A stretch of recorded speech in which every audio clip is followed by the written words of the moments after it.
آج ہم اور آپ در حقیقت اس عالم کا تصور کر نہیں سکتے. کتنا ہی اپنے تخیل کو وسعت دیں, اس میں کھینچ تان کریں, لیکن ہماری سمجھ میں آ نہیں سکتا. اس واسطے قرآن و سنت نے تھوڑی تھوڑی جھلکیں ضرور بتائی ہیں اس عالم کی, لیکن اس کی پوری تفصیل نہ بتائی ہے, نہ بتائی جا سکتی ہے, نہ سمجھی جا سکتی ہے. دیکھو حضرت مولانا رومی رحمۃ اللہ علیہ ایک بڑی اچھی مثال سے اس بات کو سمجھاتے ہیں کہ دیکھو جب ایک بچہ ماں کے پیٹ میں ہوتا ہے, ماں کے پیٹ میں ہے, اس نے ابھی تک دنیا دیکھی ہی نہیں. اس ماں کے پیٹ میں جو بچہ ہے اس کی ذہنیت کو, اس کے ذہن کو پڑھنے کی کوشش کرو. اس سے اگر کوئی یہ کہے کہ بھائی تو جس ماں کے پیٹ میں ہے یہ تو بہت ہی چھوٹا سا عالم ہے اور گندا ہے,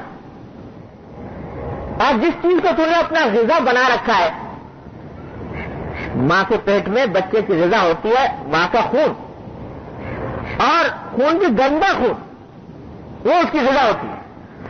تو جس چیز کو تم نے اپنی غذا بنا رکھا ہے وہ تو انتہائی گندی چیز ہے, ناپاک چیز ہے, نجس چیز ہے. اور جب تو یہاں سے نکلے گا اس ماں کے پیٹ سے تو جتنا ہی تجھے ماں کا پیٹ نظر آ رہا ہے اس سے لاکھوں کروڑوں گنا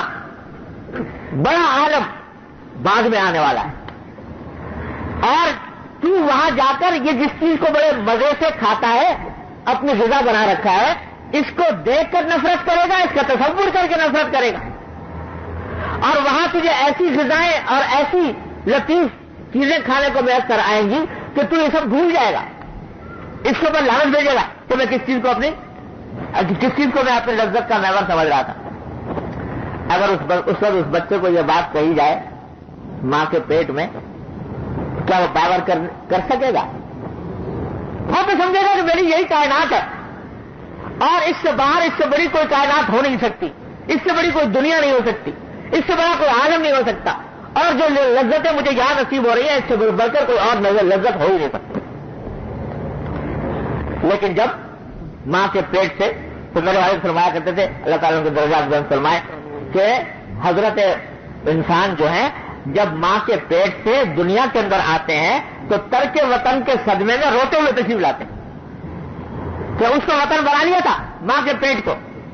اور اسی کے ساتھ اپنی آرزویں وابستہ کر لی تھی, اسی کے ساتھ اپنی تمنائیں وابستہ کر لی تھی, اسی کو اپنا سب کچھ سمجھ لیا تھا, اس کو اپنا دائمی وطن مستقل سمجھ لیا تھا. جب چھوڑ کر آئے تو ترک وطن کے صدمے میں تو روتے ہوئے تشریف لائے. یہاں آئے تو آنکھیں کھلی تو واقعی جس عالم میں تھے وہ تو کوئی اس کی حقیقت نہیں تھی, اور وہ کتنا گندا عالم تھا, کتنا ناپاک تھا, کتنا برا تھا. اور اب دنیا کے اندر آ کر میں جو آیا ہوں یہ ہے در حقیقت دیکھنے کی چیز, یہ ہے رہنے کی چیز, یہ ہے وطن. اور تھوڑے دن تک اپنے کمرے کو اپنی دنیا سمجھتا ہے,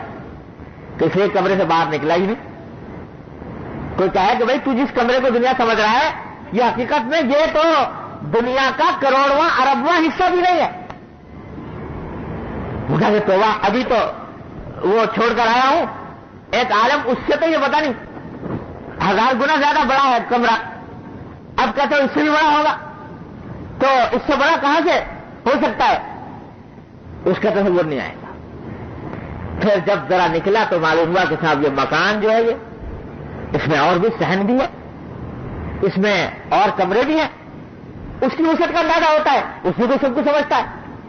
وہاں سے نکلتا ہے تو کم از کم اپنی بستی کو, اپنے گاؤں کو, اپنے شہر کو سب سے بڑا سمجھتا ہے, اور اب یہ چیز کا تصور نہیں آتا. یہاں تک کہ اگر جب بڑا ہو گیا, عقل آ گئی, سمجھ آ گئی, تو اب کیا ہے, اب کہتا ہے کہ یہ دنیا ہی دنیا ہے, یہی میرا وطن ہے, یہی میرا عالم ہے, اور جو کچھ لذت مجھے یہاں نصیب ہے اس سے بڑھ کر کوئی اور لذت ہو نہیں سکتی, جو دولت مجھے یہاں نصیب ہے اس سے بڑھ کر کوئی دولت نہیں ہو سکتی. لہذا اگر کوئی اللہ کا بندہ آ کر بتاتا ہے کہ ارے بھائی یہ تو دنیا جس کے اندر تو اس وقت گھرا ہوا ہے یہ تو ماں کے پیٹ سے بھی زیادہ گندی چیز ہے، اور جن کی خاطر تو لڑائی جھگڑے کر رہا ہے، یہ لڑائی جھگڑے جن چیزوں کی خاطر کر رہا ہے، ایک عالم ایسا آنے والا ہے کہ اس میں اس سب کو تو گندا سمجھے گا، قابل نفرت سمجھے گا کہ میں کس بات کے اوپر احمق بنا کرتا تھا، اب ماننے کو تیار نہیں، کہتا نہیں اس دنیا سے باہر کوئی چیز نہیں، میں تو یہی ہوں، اور اسی کی دنیا کی لذتیں ہیں، اسی کی راحتیں ہیں، اسی کی دولتیں، اسی میں مگر ہے اسی کی دوڑ دھوپ پہ لگا ہوا۔ لیکن انبیاء کرام علیہم الصلوۃ والسلام آ کر بتاتے ہیں کہ نادان، جس طرح تو اب تک غفلت میں رہا ہے کہ ہر مرحلے پر تو نے آنے والے مرحلے کا انکار کیا، ہر مرحلے پر تو نے اپنے آپ کو وہی کا قیدی سمجھا اور اس سے آگے کی چیز کا انکار کیا، اسی طرح یہ بھی تیری منزل نہیں ہے، تیری منزل اور ہے آگے آنے والی۔ تو وہ انبیاء کرام علیہ السلام کی بات سمجھنے میں اس کو دشواری پیش آتی ہے۔ سمجھے کیسے؟ اس واسطے کہ ابھی تک ذہن اور فکر الجھا ہوا ہے اس دنیا کی